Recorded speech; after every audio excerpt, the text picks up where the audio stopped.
October 14th, 2023. The Eastern Great Smoky Mountains, Tennessee. Marcus Thompson and three companions had been trekking along an unknown path well into the Appalachian wilderness, investigating areas that didn't seem to have been touched by humans' existence for many years. The thick canopy of the trees produced a constant twilight even at noon, and every step was difficult due to the dense vegetation. They had been looking for traces of former logging routes from the 1930s and 1940s, fascinated by the speed with which the forest could recover what people had momentarily taken from it. Marcus A., an enthusiastic local heritage enthusiast and retired history teacher, has been utilizing historical maps to find routes that disappeared from contemporary surveys. At 2:00 p.m., while continuing to Marcus' trekking pole struck especially thick undergrowth in a deep gully. Beneath the foliage and vines, there was something steely and substantial. The noise was indisputable. Steel, not stone. He gave his pals a call. Over. He pulled back the heavy kudzu drapes and exclaimed, "There's something here." In Virginia creeper, which had developed into an unbreakable green wall. Something created by humans. Together, they meticulously removed decades' worth of accumulated vegetation. They all froze in stunned silence as what surfaced from behind the embrace of the forest. It was a Jeep, military fashion from a bygone period. The olive-colored paint had faded and covered with rust, yet there was no mistaking the unique shape. During World War II, the U.S. Army utilized the renowned Willis MB Jeep. The car appeared to have rolled or fallen down, sitting at an angle in the valley with its front end lower than the back. An embankment, and settled down here. However, what they observed through the broken windshield was what caused Marcus to. He reached for his phone and dialed 911 right away. Behind the steering wheel was a human skeleton. Wheel exactly as it had been when the driver was behind the wheel. The skeleton hands were still in position on the wheel with the finger bones still bent around the locations of the strong rubber grips. The cranium was angled slightly forward, as though the driver had been staring at the road ahead at the moment of death. Pieces of the bones were covered in an olive drab military outfit. There was still enough to identify. It was issued by the U.S. Army during World War II. Bones surrounding the neck hung two dog tags that were undamaged but rusted. As the metal aged, it blackened, but still readable after Marcus used a gloved hand to gently remove the grime. Hand on the passenger seat, partially hidden by blown-off leaves. Over the years, an M1 Garand rifle, the standard-issue weapon, was placed inside the car. For Second World War American infantrymen. A duffel bag for the military had decayed and fallen from the rear seat. Its contents were dispersed and irreparably degraded. Within an hour, the Sevier County Sheriff's Office arrived, followed by Tennessee Military Affairs and State Police, our Department of Defense experts. By nightfall, forensic, military historians, and anthropology had joined what had turned into a recovery operation as opposed to a criminal inquiry. The key narrative was conveyed via the dog tags. Serial number 3478291, Private Andrew Michael Johnson. Born in 1923, blood type O positive, U.S. Army. Private Johnson had been reported missing on September 30th, according to a cross-reference with military records. On the 12th of 1945, while en route to his residence in Gatlinburg from Fort Campbell, Kentucky, Tennessee, Andrew Johnson has been sitting for 78 years. For 78 years in this Jeep in this forest-hidden ravine. He was 22 years old at the time of his disappearance. A European theater veteran who had made it through both the Battle of the Bulge and D-Day, only to pass away a few days after being released from the Army on a Tennessee mountain road. For decades, his family had not, being aware of his fate. Without answers, his mother had passed away. His years passed before the fiancée came to terms with his departure. The secret of his younger sisters, vanishing into her own grave. Additionally, Andrew had spent less time here during that time, less than 30 miles away from home, protected by the surrounding Appalachian woodland. him until the Jeep was no longer visible from above. Prior to moving forward, ensure you press the notification bell after subscribing to this channel. What took place on September 12, 1945? Meet a young man who survived one of the bloodiest conflicts in history. A household eagerly awaiting his return, and a minor mishap on a mountain route that would produce a mystery that would linger for over 8 decades. At the conclusion, you'll comprehend how Andrew Johnson's final resting place was his journey home. The issues that the investigators were both soluble and distressing. What had transpired on that September day, 1945? How did the Jeep get into this ravine? And why have decades of looking failed to locate a car and driver that had been so near to the location that personnel had been searching? Johnson, Andrew Michael, was, in September 1945, he was 22 years old, a young guy whose life has been characterized by battle, but whose only dreams were of home and tranquility. He was 5 feet 11 inches tall, and the powerful, slender frame of someone who has spent years transporting heavy machinery across battlefields in Europe. His eyes were a warm hazel, his hair was dark brown, and he'd had a brief, sincere grin that those who had known him would never forget. Andrew had been born in the tiny mountain hamlet of Gatlinburg, Tennessee, on March 7, 1923. Back then, it had been little more than a collection of houses and shops encircled by the historic Appalachian Mountains. Robert Johnson, his father, had perished in a logging accident when Andrew was 8 years old. He left his mother, Helen, to raise him and his Sarah, younger sister, by herself. Helen Johnson has been a powerful and resolute woman who had supported her family by working as a seamstress and doing laundry. She had ensured that both of her children attended school and learned the importance of hard work and knowledge. The tiny home, they had lived modestly on the outskirts of Gatlinburg, but it had always been tidy and loving. Both academically and as an elder brother, Andrew had excelled. He had assisted Sarah and shielded her from bullies. With schoolwork and, starting at age 12, took on odd jobs to support his mother with costs. People who had known him when he was a teenager had characterized him as responsible beyond his years, committed to his responsibilities, yet still able to joy and laughter. Andrew began working at a lumber mill at the age of 18, saving money with the hazy intention of perhaps going to college or launching his own company in the future. However, on December 7th, the attack on Pearl Harbor in 1941 had completely altered Andrew and millions of other American youth. In February 1942, Andrew joined the U.S. Army. Immediately prior to turning 19, when he had told his mother, she had sobbed, but she had comprehended. Young men like Andrew sensed that the nation was at war. Was their obligation to serve. Helen had gone with him to the Knoxville recruitment office and stood there in silence, as her son had promised to protect the United States from all foes while raising his right hand. His instruction had been trained as an infantryman at Camp Shelby, Mississippi, to march with bulky packs, use a variety of weapons, and obey commands without reluctance, and to bravely confront the prospect of death. Home letters have been upbeat and positive at this time, complaining about the drill sergeants and the heat, but tremendous pride at joining the military as well. Andrew had shipped out in October 1943 to England as part of the extensive Allied military buildup in anticipation of the European invasion. The 29th Infantry Division was his assigned unit, a National Guard unit that has grown with recruits from all throughout the nation after being federalized. The months that everyone knew that an invasion was imminent, and England had spent countless hours prepping for it, but whose timing was kept a close secret. June 6, 1944. D-Day.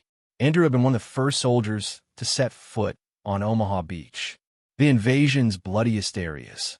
Later, he would tell his family that he didn't recall much of that day only.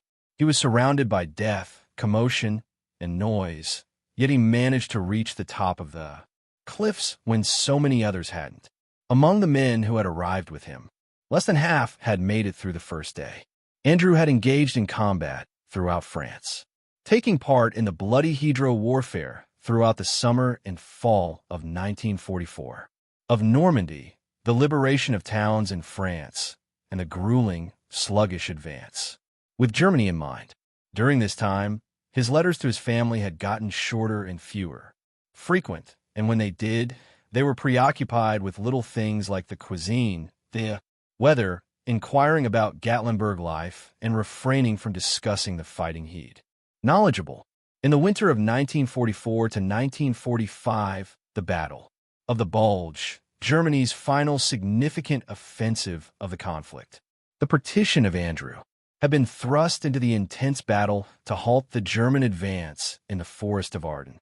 For weeks, he would fought in the bitter cold, frequently without enough supplies or food, clinging defensive stances in the face of overwhelming enemy assaults. He had made it through once more when many others hadn't. By the spring of 1945, the Allied forces were advancing into Germany, and it had been obvious that the war was coming to an end. Andrew's correspondence home had started to sound different, optimistic, preparing for his return, discussing the future instead than only getting by in the here and now. He had revealed he planned to use the GI Bill to attend college, according to his mother. He had promised to assist Sarah, cover the cost of her nursing education if she so chooses. And he had informed his girlfriend, Mary, that he wanted to get married as soon as he got home. Since high school, Andrew had been in love with Mary Catherine Sullivan. When Andrew had departed, she was 17. The Army, a lovely girl with green eyes and auburn hair who had vowed to wait for him. And she had waited for 3 years, sending him letters each week, delivering parcels of freshly baked cookies, pictures, and unceasing assurances that she will be there when he returned home. When Andrew's wallet was discovered in the Jeep 78 years later, it contained a picture of Mary that was taken in the spring of 1942, right before he enlisted. In the rear, she had written, "To Andrew, all my love, forever, Mary," in her tidy calligraphy. VE Day, May 8th, 1945, marked the end of the European War. Andrew was in Germany at the time. The EVI news had arrived, and based on correspondence that had arrived at home in June, he had served in the occupying troops and was awaiting release to return home. Millions of soldiers had been demobilized by the Army, but the process had been sluggish, and Andrew had become irritated. At last, in August 1945, Andrew was instructed to report to Fort Campbell, Kentucky, to process discharge. His home letters had been plenty of enthusiasm. He had informed his mother that he would likely return home by mid-October. He had instructed Mary to begin preparing for the wedding. He had promised Sarah that he would be present in September 20th is her 17th birthday. Postmarked his final letter home from Fort Campbell on August 28th, 1945, had stated, "Dear Mother, Mary, and Sarah, I'll be in Gatlinburg by September 15th after completing the discharge paperwork this week. Latest, I'm excited to meet everyone. Let Mary know I adore her, and we'll arrange a wedding. Tell Sarah that I'm bringing her a birthday present from the date as soon as I arrive. All my regards, Andrew. France. I'll see you all very soon." September 12th, 1945, would be the day Andrew Johnson set off on his last voyage home after surviving. After 3 years of war, innumerable conflicts, and unfathomable perils, he had been thus near home, near safety, and near the future he had envisioned. Despite spending months in foxholes and on battlefields, he and his family would never make it. Would wonder for the rest of their lives what had become of the young guy who had made it through the entire war. Might toss at him, but had mysteriously disappeared on a calm September day in the Tennessee mountains on Thursday. Fort Campbell, Kentucky, September 12th, 1945. Andrew Johnson had gotten up early, full of the anxious anticipation that accompanies anticipating a long-awaited moment is finally coming. His last day in the U.S. Army was today. Afternoon, he would once more be a civilian, able to return home and begin the life he'd. 3.5 years ago, the Fort Campbell discharge procedure was put on hold. Had been effectively planned, but it still required a lot of time. Hundreds of men were being processed every day, each requiring documentation verification, medical examinations, final salary computations, and the release of discharge paperwork. Andrew had waited in lines, responded to inquiries, signed documents, and progressively completed the cumbersome procedures for quitting the military. At midday, he'd obtained his official DD Form 214, which declared him to be discharged, honorably released from active duty on September 12, 1945. Additionally, he had got his last salary of few $100s, which constituted accumulated pay and discharge bonus, and he was permitted to retain his uniform and some personal gear, but his ammunition and gun had been transformed into the armory, and Andrew had made plans to return home. The Army was transporting dismissed soldiers to major cities throughout the morning's processing. However, Gatlinburg was a tiny mountain village that needed traversing the Smoky Mountains on roads that varied in quality from. He had made contact with a fellow soldier who was traveling to Knoxville and offered to transport Andrew as Andrew would have to find his own way to the intersection where the Gatlinburg Road split off. Transportation for the last 30 miles. This type of unofficial ride-sharing had been typical among troops, and Andrew had been appreciative of any assistance that would enable him to return home. Approximately 100 p.m., a private first class called Thomas Miller had come up to Andrew after hearing him inquire about conveyance in the direction of Gatlinburg. Miller was on temporary motor pool duty and had access to a Jeep that had to be transported to a depot in eastern Twannaby, Tennessee, from Fort Campbell. Miller had informed Andrew, "I can get you most of the way there. I'm due to deliver this Jeep to the depot it's not much, but I can drop you off at Gatlinburg en route to Sevierville by tomorrow." Of a diversion, which Andrew had gladly agreed to. Sevierville was about 20 miles from Gatlinburg, and Andrew could easily travel the entire distance, even if Miller couldn't hitchhike or walk the rest of the way, but Miller's orders had changed at the last minute. Miller was upset that the Jeep delivery had been delayed and that the sergeant had given him a different assignment, shift in plans, and had given Andrew a hefty offer at the time, saying, "Look, I'll square it with my." Miller had said, "You take the Jeep and drive yourself to Gatlinburg, Sergeant. They're not in a rush, so drop it off at the Sevierville terminal tomorrow or the following day. There are hundreds of." Andrew had paused. "These things are being surplused out. No one's going to care if it takes an extra day to get there." In theory, he was no longer a member of the armed forces. His discharge took effect right away. Operating a military vehicle could be troublesome without authorization, but Miller had promised that everything would be all right and that he would clear it with. That after 3 years of fighting, Andrew had gained the respect of his superiors. Andrew had finally consented, and he had placed his duffel bag in the rear, placed his M1 Garand gun on the passenger seat of the Jeep, with soldiers being discharged. Individuals were permitted to purchase their military guns, and Andrew had done so for a little price, and the Jeep was a regular Willis MB, the workhorse, ready to drive home. Vehicle that had been employed extensively by the Army during the conflict, with scratches and dents that revealed tales of service in locations Andrew could only imagine. However, the tires were in good shape, the engine ran nicely, and after years of driving military vehicles, Andrew felt at ease behind the wheel. Prior to departing, Andrew had stopped to mail one last letter home at the base post office.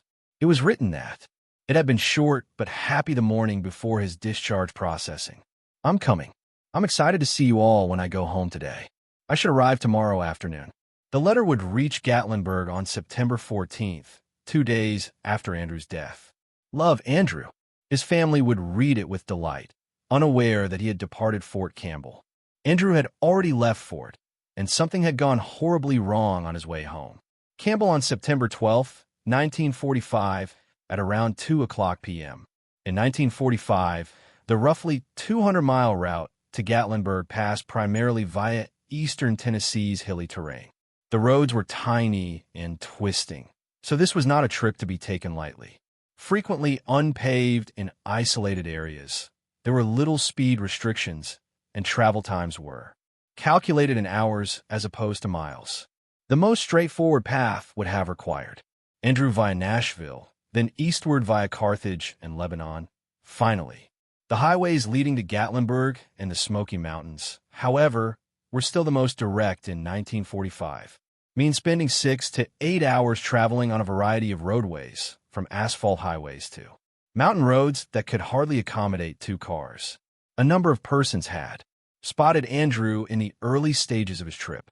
A Clarksville, Tennessee, gas station employee recalled, around 3:30 p.m., topping up the Jeep's tank and having a quick conversation with a young soldier returning home following discharge.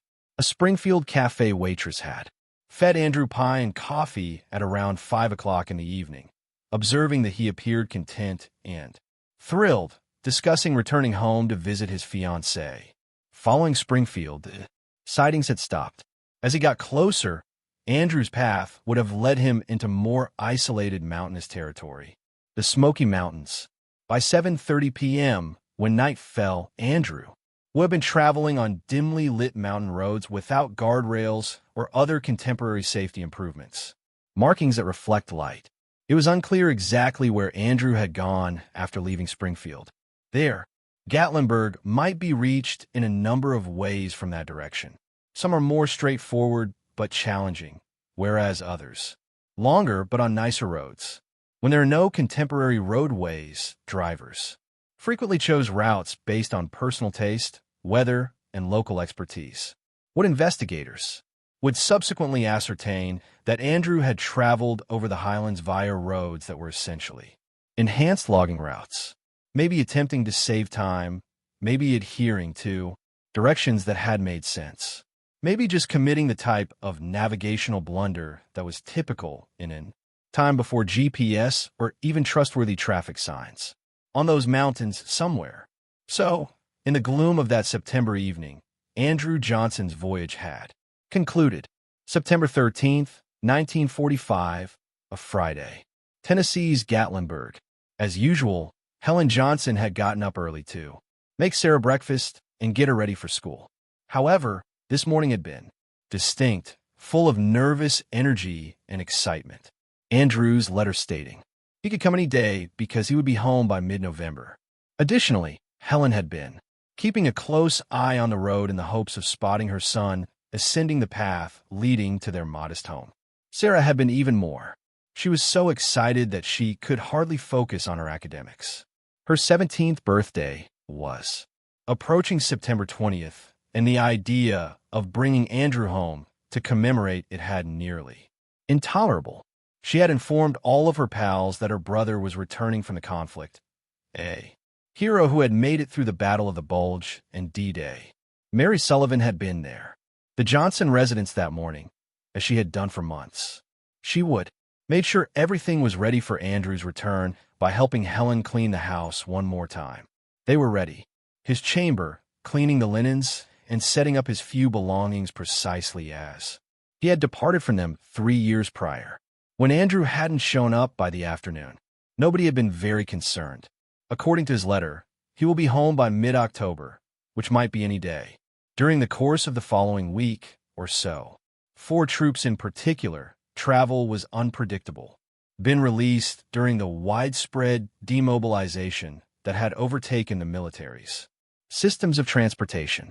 On September 14th, Saturday, Andrew's letter, received in the mail from Fort Campbell. Trembling, Helen had opened it. Hands, telling Sarah and Mary what Andrew had said. Today, I'm returning home. I should show up tomorrow afternoon. The happiness had been tremendous and instantaneous. Andrew has departed from Fort Campbell on Thursday. It would have been Friday yesterday if it had been tomorrow afternoon. He ought to be here already. Somehow, he must have been delayed, but he was on his manner. Any moment now, he would return home. On Saturday and Sunday, they had been waiting all day. On Monday, September 17th, the enthusiasm had given way to uncertainty and anxiety. According to Andrew's letter, he departed Fort Campbell on Thursday. The trip to Gatlinburg from Kentucky could take all day, but most definitely not 4 days, even accounting for malfunctions, inclement weather, etc. More delays. By now, Andrew ought to be here. Fort Campbell was contacted by Helen, utilizing the single phone at Gatlinburg's general shop on Monday morning. Following being, after several transfers and more than an hour of waiting, she had eventually found someone who could verify Andrews' records of discharge. Private Johnson was released on September 12th, ma'am. As planned, the clerk had informed her that he had departed the base that afternoon. We don't possess any details regarding his subsequent travels. However, he never made it home. With a trembling voice, Helen had explained. He wrote that he was being honest. In this place, my son is where? The cashier had assured me that she would investigate and get back to me. That call had arrived on September 20th, 3 days later. Sarah's 17th birthday. This had turned into a day of mounting fear rather than a celebration with Andrew home. Mrs. Johnson, the last person to see your kid at Fort Campbell was Private First Class Thomas Miller, with whom I have talked. An Army spokesperson had stated. Miller claims that he gave Andrew a military loan. Gonna drive home in a Jeep. As anticipated, the vehicle has not been brought back to the depot. Both the car and Private Johnson have vanished. The turmoil had hindered the subsequent investigation. With demobilization following the war, the constraints of 1945 technology, and dialogue. Every day, the Army processed thousands of discharges and overcoming significant logistical obstacles. One soldier is missing, and one. Concerning the missing Jeep, it had not been a top priority. Local legislation. Gatlinburg and neighboring counties' law police had been informed. Deputies from the sheriff's office had driven the most plausible routes between Gatlinburg and Fort Campbell, keeping an eye out for any indications of Andrew or the Jeep. They had inquired with. Andrew may have stopped at diners, gas stations, and motorcycles. A number of. Though the sightings had stopped somewhere east of Springfield, people recalled seeing a young soldier in an Army Jeep. The terrain had made the search difficult. From Springfield to Gatlinburg, the journey passed through some of the finest.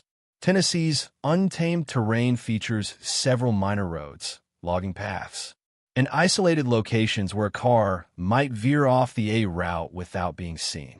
From the route taken, there were no helicopters available in 1945 to conduct aerial searches, men on foot, no advanced rescue gear, and in automobiles attempting to traverse highland terrain spanning hundreds of square miles. Helen Johnson had dedicated her life to advertising incentives, employing private searchers, saving money, and doing what a desperate mother may do to locate her son.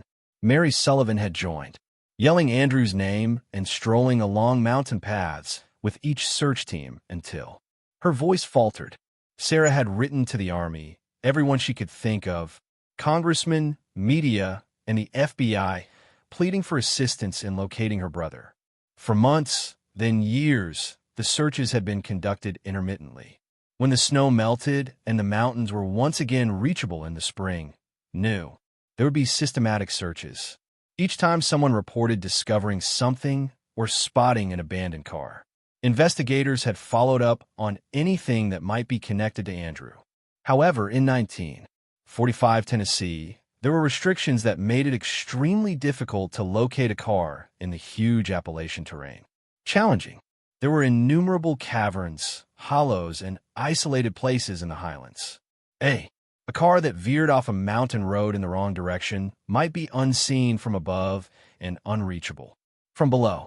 Man-made items could be engulfed by dense forest growth in a matter of months, and there was no technology available to look through that expansion. 1948. The Army had formally reported Andrew missing 3 years prior, vanished and thought to be dead.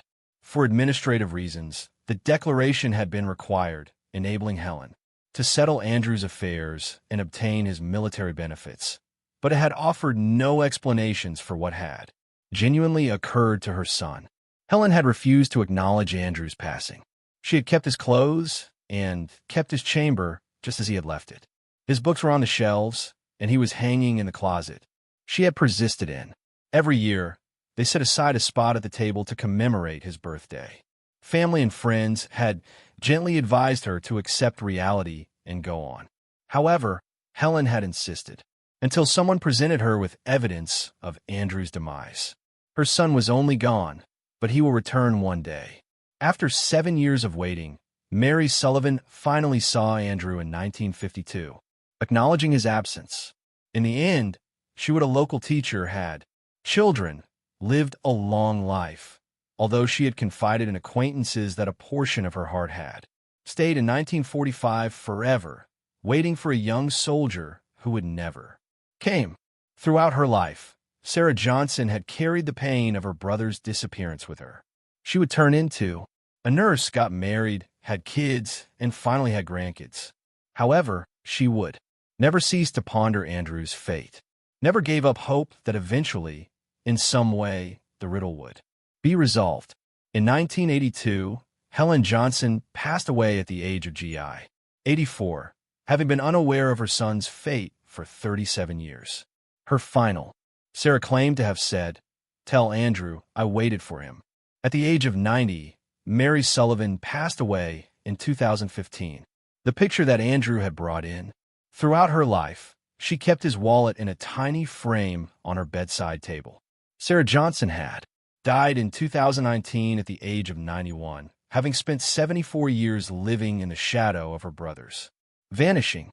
She had informed her grandchildren in her last months that the most difficult thing had not been coming to terms with that.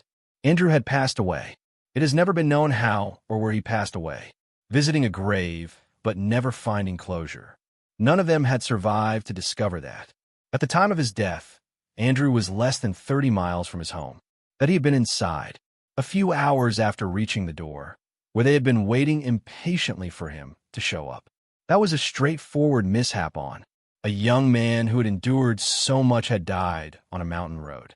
Produced a mystery that persisted for 78 years. 78 years have passed since Andrew. Following Johnson's disappearance in September 1945, his remains were found in. The world changed in October 2023 in ways that would have been unthinkable to a young Tennessee soldier in the 1940s. The infrastructure, communication, and technology that enabled modern life had all advanced throughout those decades. In a Smoky Mountain ravine, Andrew had sat motionless in time. The roads Andrew had been traveling on in 1945 had undergone significant modification. The path he had followed, which consisted of unpaved mountain roads that were hardly more than upgraded logging paths, had been. When new roads were constructed across the highlands in the 1950s, they were abandoned. The forest had gradually reclaimed old roadways that were not maintained nor used.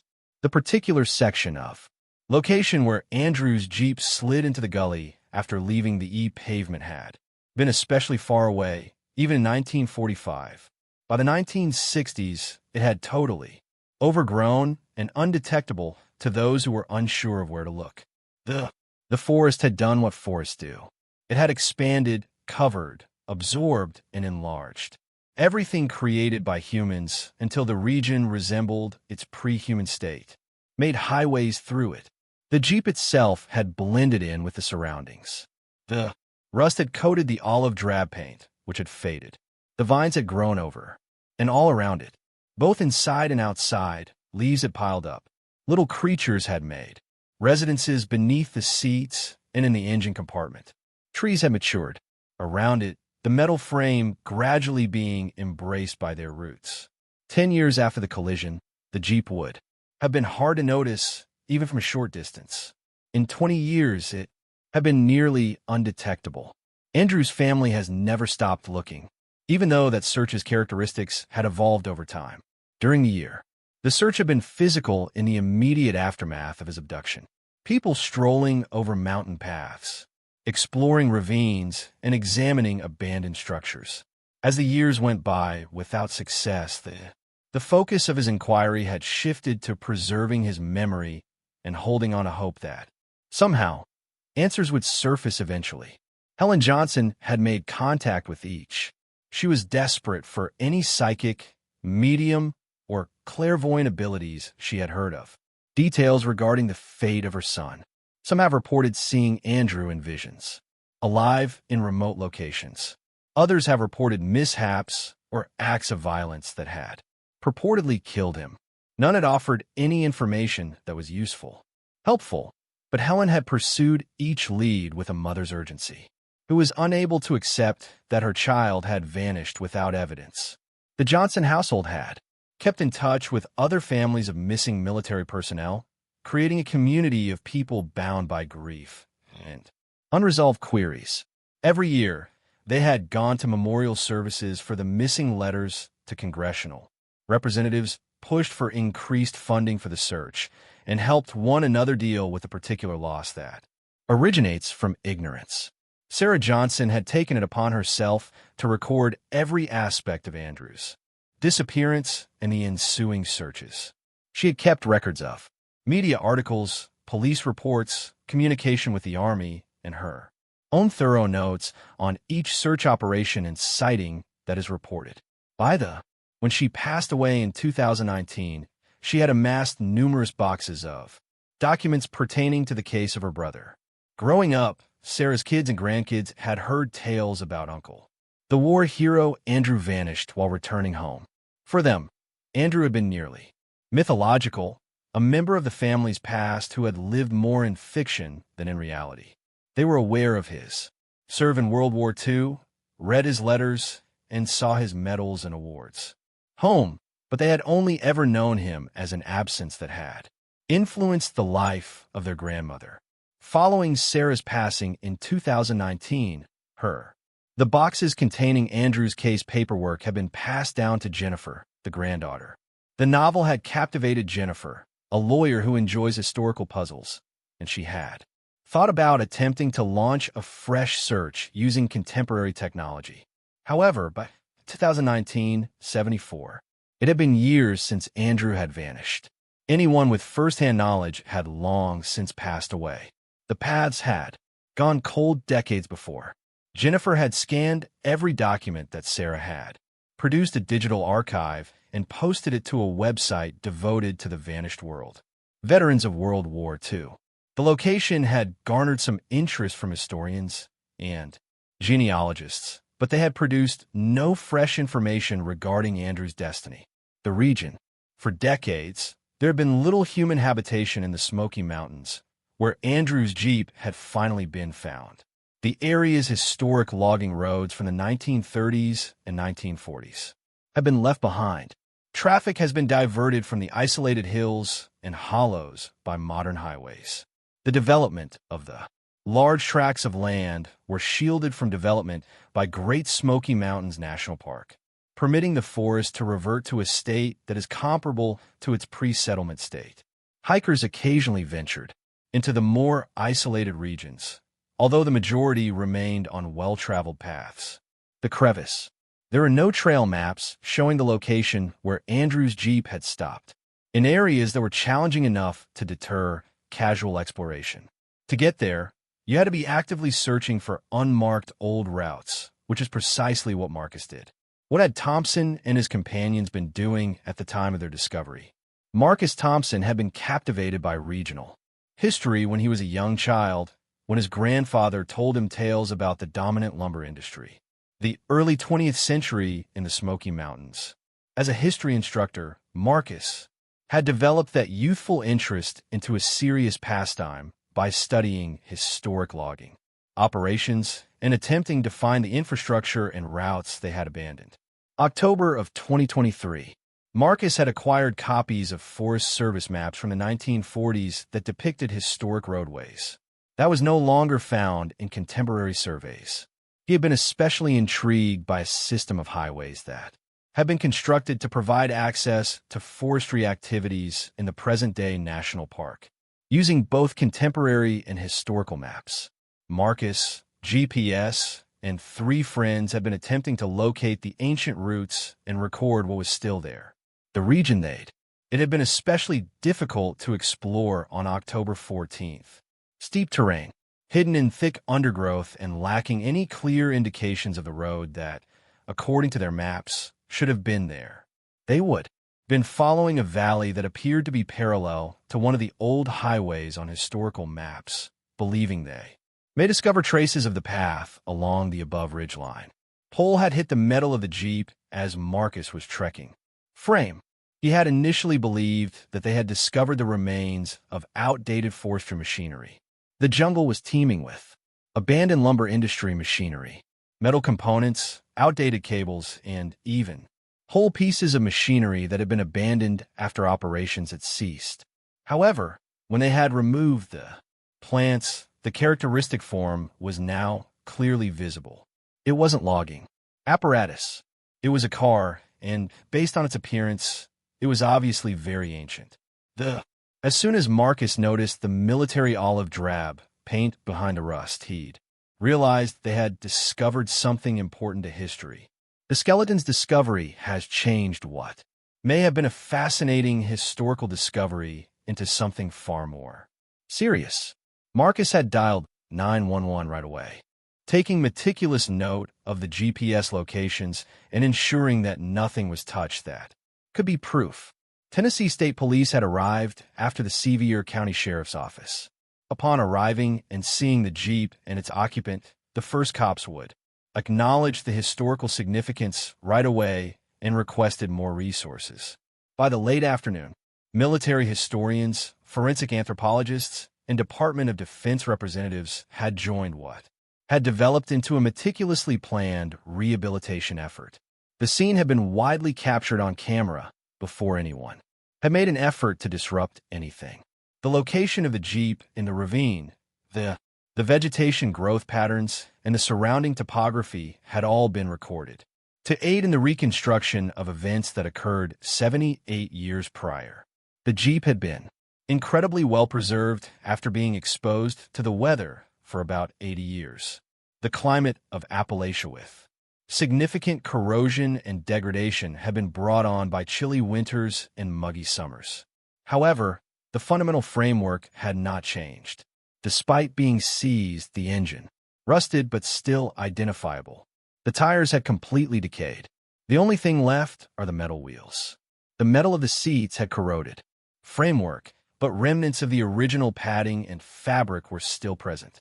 The skeleton remains were exactly where one would anticipate them to be if they had been operating a vehicle at the time of death. With his hands on the steering wheel and his feet seemingly on the pedals, the driver had been sitting up straight. The posture implied that death had arrived swiftly. There was not enough time to attempt to get out of the car or even to get away from the position of the driver. Significant damage to the head was consistent with serious harm to the neck. Later, forensic analysis would verify that the axis of the cervical vertebra had been damaged in a manner typical of broken neck injury. At least Andrew would not have suffered because death would have been almost instantaneous. The pieces of uniform that were still on the skeleton were recognized as standard World War I U.S. Army gear. 2. Identification had been made possible by the dog tags around the neck bones. Johnson, Andrew M., then his blood type, serial number, and religious preference. The passenger seat's M1 Garand rifle was badly corroded, but still recognizable. It had been emptied, according to forensic analysis. The clip had been taken out. It was discovered in the glove compartment, demonstrating that Andrew had been adhering to the correct safety protocols for moving the weapon.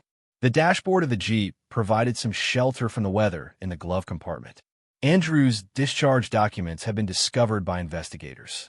Despite the documents' significant deterioration, his discharge date of September 12, 1945, is partially readable, and his Gatlinburg, Tennessee, home address.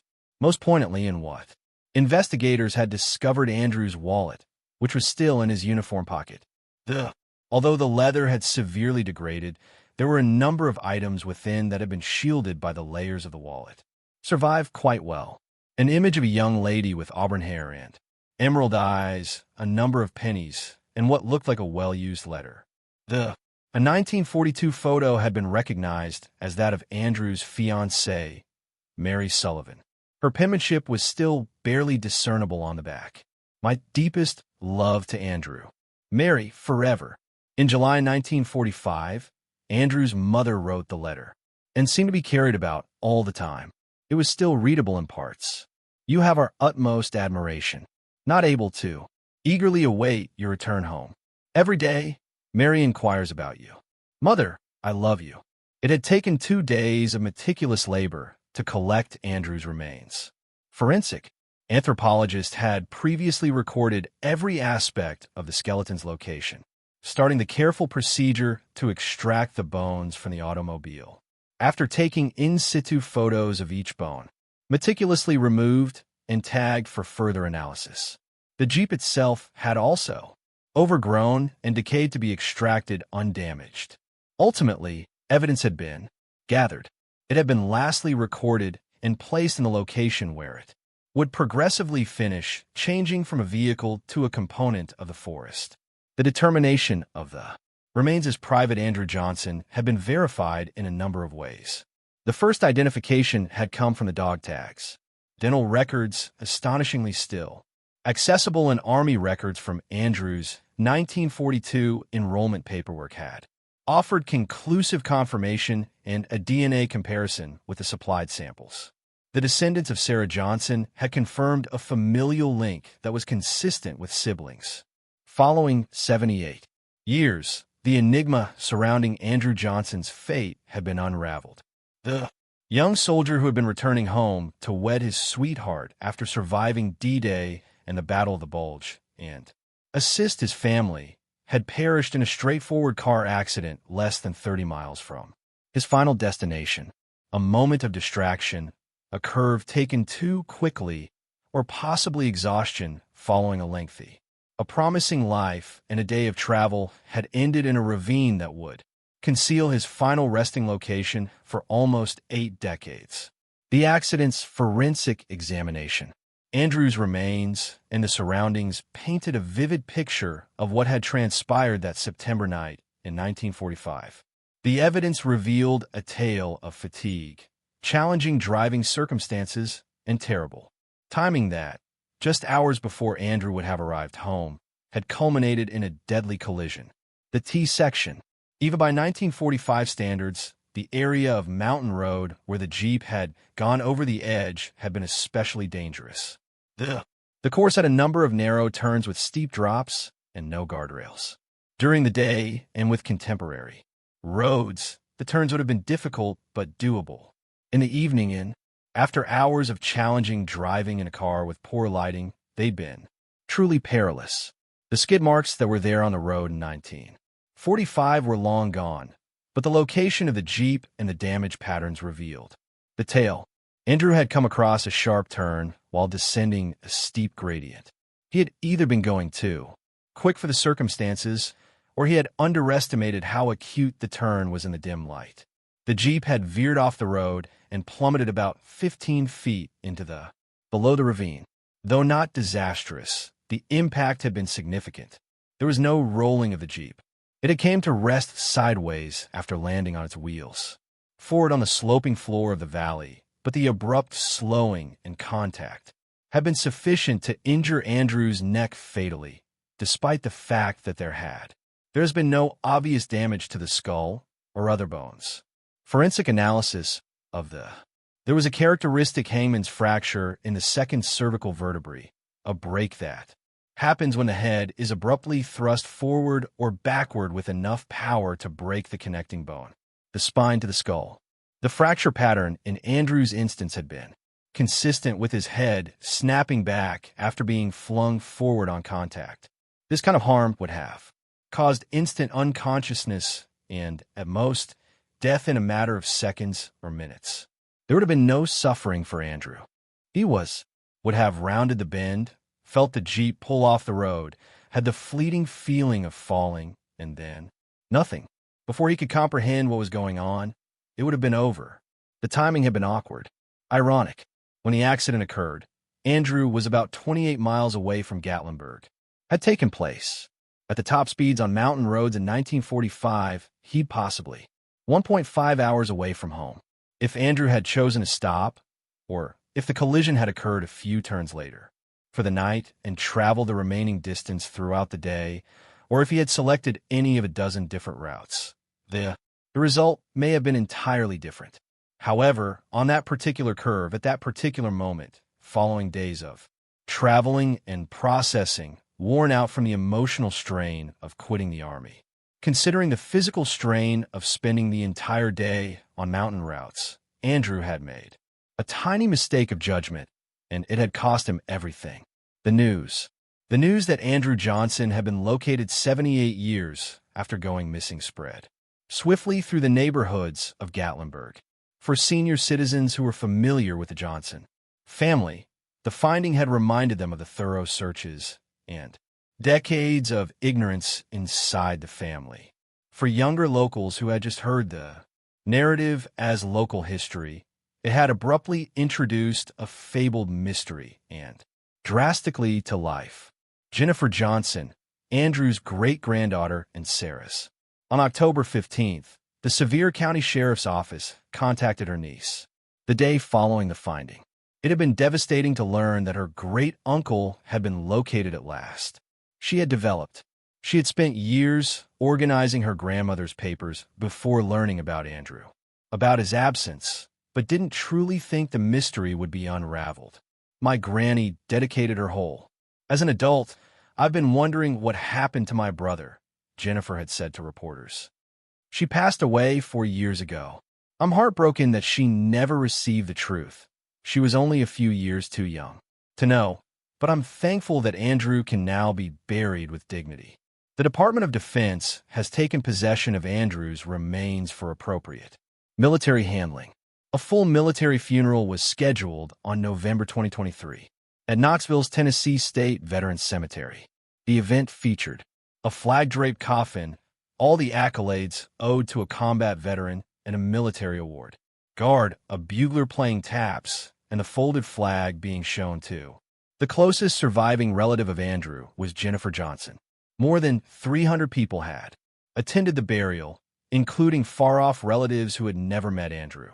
World War II veterans from the local community members who had been touched by Andrew's narrative and the few surviving individuals of his generation. Andrew's service and sacrifice have been discussed by the Gatlinburg mayor.